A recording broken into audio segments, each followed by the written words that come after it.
5 fases de uma bolha financeira.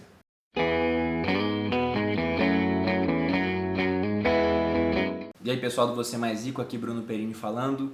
Nesse vídeo a gente vai falar de quais são normalmente as 5 fases vistas numa bolha financeira, analisando bolhas que já ocorreram ao longo da história. Mas antes de entrar no assunto do vídeo, alguns avisos administrativos. Eu quero pedir primeiro para você que ainda não é inscrito no canal, para se inscrever clicando na moedinha e ativar o sino das notificações para ficar sempre a par de quando eu publicar algum novo material aqui no YouTube.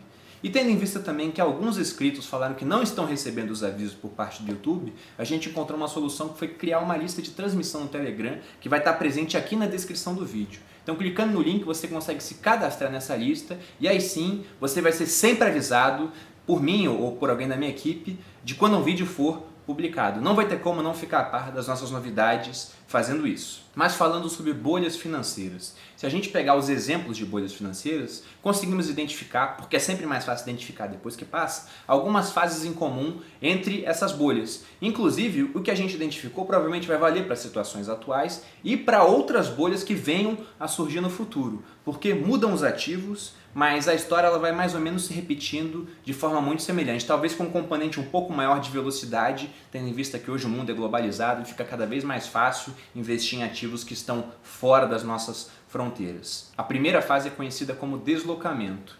Nessa fase, algumas poucas pessoas que quase sempre estão por dentro daquela inovação tecnológica ou daquela novidade de mercado começam a alocar parte dos seus investimentos naquilo, esperando ter bons retornos. Nessa fase do deslocamento, as subidas desse tipo de investimento, dessa novidade, o preço, a valorização deles, são valorizações modestas, acompanhando mais ou menos a média do mercado. Então isso aconteceu na bolha das tulipas holandesas, que é uma das primeiras bolhas assim, identificáveis na história. Quando a tulipa chegou na Europa, ela foi uma novidade, algumas pessoas começaram a investir naquilo. Aconteceu com os telégrafos nos Estados Unidos, com as estradas de ferro, depois com ações. Em todas, mais ou menos, a gente viu essa questão do deslocamento. Só que essa valorização, que começa de maneira modesta, vai se tornando mais expressiva com o passar do tempo e a disseminação daquela novidade. Então a gente entra na segunda fase da bolha, que seria o boom, onde mais gente fica sabendo dessa novidade e o smart money, o dinheiro esperto, ele começa a entrar. Então os investidores mais tarimbados veem aquilo como uma oportunidade interessante e alocam quantias representativas de recursos lá, fazendo com que os preços continuem a subir cada vez mais. Nessa fase a gente já vê valorizações acima do que o mercado vê em ativos mais consagrados, aqueles ativos que já estão há muito tempo sendo negociados. Com o passar da fase do boom e cada vez mais gente entrando, a gente vai chegar na terceira fase de uma bolha financeira, que é conhecida como a fase da euforia. A diferença do boom para a euforia é que no boom os preços estão subindo mais rápido e há certas correções que podem durar alguns dias, às vezes até algumas semanas, para depois os preços voltarem a se corrigir. Na euforia os preços sobem muito mais rápido e as correções também são mais rápidas. Muitas vezes duram poucos dias ou acontecem dentro de um dia, quedas expressivas que são logo depois acompanhadas de subidas mais expressivas ainda.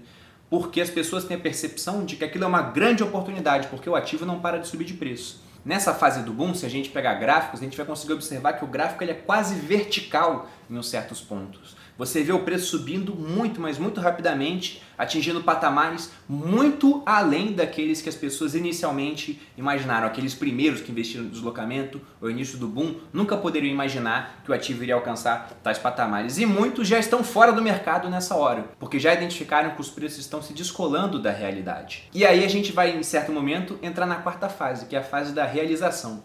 Durante o boom e euforia, a gente teve quedas nos preços, com pessoas vendendo, fazendo alguma realização parcial, mas nunca que afetaram a tendência.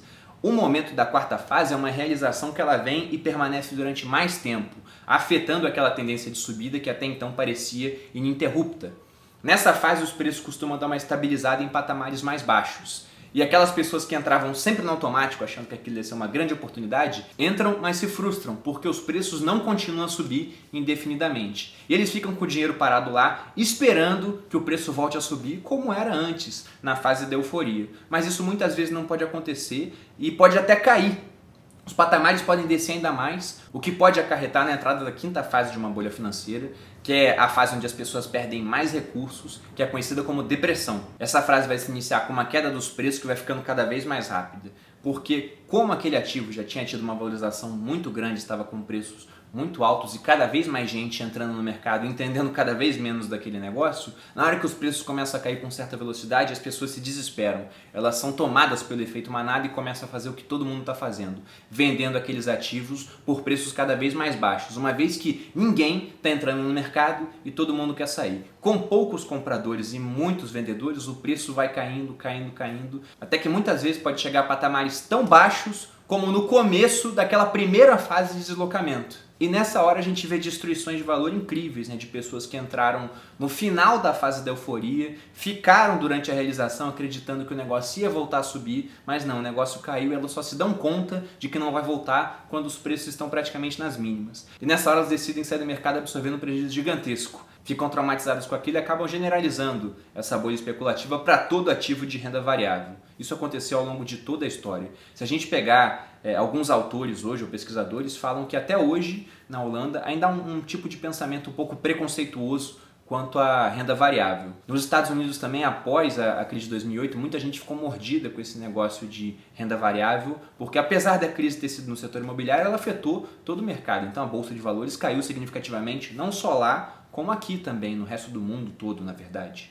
Então essas bolhas sempre vão tirar muita gente do mercado que nunca mais vai voltar e vai ficar sempre falando mal, né, de renda variável. E essas 5 fases, gente, que eu falei, que aconteceram durante toda a história, elas vão voltar a acontecer, talvez estejam acontecendo agora em outros ativos. O que mais se fala no momento, sempre que a gente toca no assunto de criptomoedas, se vai haver uma bolha, se já está havendo uma bolha, e isso não vai ser identificável agora, só vai ser identificável depois que passar. Então não dá para analisar agora e ter certeza se a gente, por exemplo, está numa fase de realização ou se a gente ainda está no boom, porque é um ativo muito novo. Mas depois que acontecer, facilmente a gente vai conseguir identificar os períodos, né, do deslocamento, do boom, da euforia, da realização e enfim da depressão. Mas no momento a gente não tem como identificar isso. Depois que passa, sempre vai ser óbvio. Mas durante o acontecimento da coisa não é tão simples assim distinguir uma fase da outra. Mas eu espero que com esse vídeo você possa pelo menos ter uma noção de que essas coisas acontecem de tempos em tempos, mudando-se os ativos, mas repetindo-se a história, para que você não fique muito alocado com posições muito grandes em ativos que possam estar passando por esse ciclo.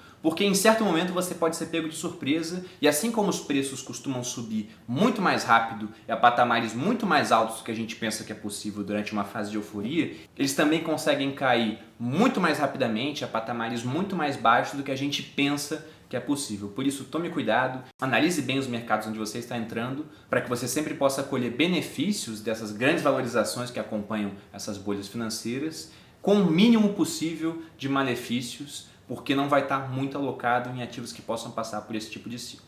Então eu espero que você tenha gostado desse vídeo, que ele te ajude a ganhar mais e perder menos agora e no futuro. E se você gostou, não deixe de dar um like aqui no vídeo, compartilhar com seus amigos, se inscrever no canal se não for inscrito, me seguir nas redes sociais. E é isso. Um grande abraço e até o próximo vídeo.